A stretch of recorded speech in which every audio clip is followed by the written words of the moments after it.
బేసిక్‌గా మనకి investment proof submission అంటే ఇలా డిఫరెంట్ ట్యాబ్స్ ఉంటాయి. మీ పర్సనల్ డీటెయిల్స్ అన్నీ కూడా మీరు ఫిల్ చేసుకోండి. నెక్స్ట్ హెచ్ఆర్ఏ ట్యాబ్ తీసుకుంటే దాంట్లో మనం నెల ఎంత రెంట్ కడుతున్నాము, ల్యాండ్‌లార్డ్ నేము, పాన్ నంబరు, అడ్రస్ ఇవన్నీ కూడా ఎంటర్ చేస్తాము.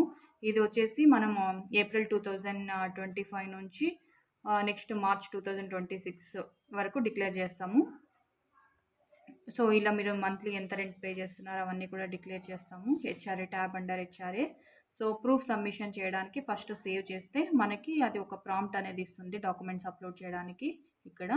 సో ఇందులో మనము 3 డాక్యుమెంట్స్ అప్లోడ్ చేయాలి. మనం ఏమన్నా రెంట్ వచ్చేసి మోర్ దాన్ 8,000 పే చేస్తా అంటే రెంటల్ అగ్రిమెంట్ కూడా మనం అప్లోడ్ చేయాలి. So rental agreement along with landlord PAN card కూడా అప్లోడ్ చేయాలి. సో ఇక్కడ మనము సేవ్ చేసిన తర్వాత ఇక్కడ మనకి ఆ డాక్యుమెంట్స్ అప్లోడ్ చేయడానికి ఆప్షన్స్ ఇస్తుంది. మనము ఏమేమి చేయాలంటే future rent payable like next year Jan, Feb, March అంటే 2026లో జాన్, ఫెబ్, మార్చ్వి 3 కలిపి ఒకే ఫామ్ వస్తుంది. అవి డీటెయిల్స్ ఎంటర్ చేసి మనము సబ్మిట్ చేస్తాము. ఇంకొకటి rent already paid in last year అంటే 2025లో ఏప్రిల్ టు డిసెంబర్ మనం ఏమేమి రెంట్ పే చేసామో దానికి కలిపి ఒక ఫామ్ వస్తుంది. అదొక ఫామ్ని అప్లోడ్ చేస్తాం ఇక్కడ. Along with that rental agreement కూడా మనం అప్లోడ్ చేస్తాం ఇక్కడ చూసారు కదా, రెంటల్ అగ్రిమెంట్ ఒకటి, ఫ్యూచర్ రెంట్ పేయబుల్ ఇది జాన్, ఫెబ్, మార్చ్ 2026 అప్లోడ్ చేయాలి. And rent already paid last year April 2025 to December 2025 వరకు. సో ఇలా 3 ఫామ్స్ అప్లోడ్ చేస్తాము.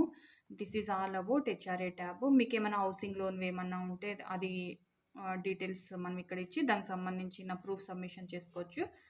ఇంకా అలానే అదర్ ఇన్కమ్, బ్యాంక్ ఇంట్రెస్ట్ ఏమైనా ఉంటే అవి కూడా ఇక్కడ చేసుకోవచ్చు. నెక్స్ట్ సెక్షన్ 80C, 80CCD ఇవి ఉంటాయి. ఇక్కడ ఎంప్లాయీ ప్రొవిడెంట్ ఫండ్ ఆటోమేటిక్గా మనకి ఎవ్రీ ఇయర్ ఎంత పిఎఫ్ అమౌంట్ కట్ అవుతుందో అది ఆటోమేటిక్గా తీసుకుంటుంది. సో ఇది ఏం మనం స్పెసిఫిక్గా చేయాల్సిన పని లేదు. అలానే వాలంటరీ ప్రొవిడెంట్ ఫండ్ కూడా అంత ఆటోమేటిక్గా ఏమైనా కట్ అవుతుంటే అది కూడా ఆటోమేటిక్గా తీసుకుంటుంది. ఇక్కడ పబ్లిక్ ప్రొవిడెంట్ ఫండ్ పీపీఎఫ్, ఇప్పుడు ఎవరైనా పీపీఎఫ్ పే చేస్తున్నారు అంటే సో నెల మనం ఎంత పే చేస్తున్నాం. సో ఇది వచ్చేసి మనం ఓవరాల్గా ఇయర్కి సబ్మిట్ చేస్తాం. పర్ ఇయర్కి మనం ఓవరాల్గా ఎంత అమౌంట్ పే చేస్తున్నామని డిక్లేర్ చేసి ఉంటాం కదా, దానికి ప్రూఫ్ సబ్మిషన్ చేయాలి.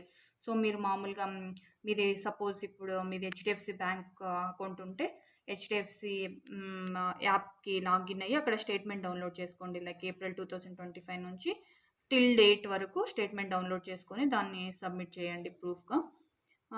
నెక్స్ట్ ఇవన్నీ కూడా ఉన్నాయి. ఇవన్నీ మీరు ఏమైనా చేసుకుంటే అవి సబ్మిట్ చేయండి. ఎల్ఐసి కూడా అంతే. మీరు ఇయర్కి సంబంధించిన ప్రూఫ్ని సబ్మిషన్ చేస్తారు. ఏ మంత్లో మీరు అమౌంట్ పే చేస్తారు, ఎంత అమౌంట్ పే చేస్తారు అది స్టేట్మెంట్ తీసుకోండి. ఆ స్టేట్మెంట్ని మనము ప్రూఫ్గా సబ్మిషన్ చేస్తాము. అలానే మనకి ఏమన్నా సుకన్య సమృద్ధి యోజన, ఇది ఆడపిల్లలు పుట్టింటే వాళ్ళకి మీరు సుకన్య స్కీమ్ పే చేస్తుంటారు కదా, సో దానికి సంబంధించిన ప్రూఫ్. అలా అండర్ 80C ఇక్కడ మ్యూచువల్ ఫండ్స్ అలా ఏమేమి ఉన్నాయి ఇక్కడ సెక్షన్స్ చూడండి. మీరు ఇందులో ఏవేవైతే పే చేస్తున్నారో దానికి సంబంధించిన ప్రూఫ్స్ని సబ్మిషన్ చేస్తారు. ఎంత అమౌంట్ డిక్లేర్ చేస్తారో అంత అమౌంట్కి మీరు ప్రూఫ్ సబ్మిషన్ చేయాలి.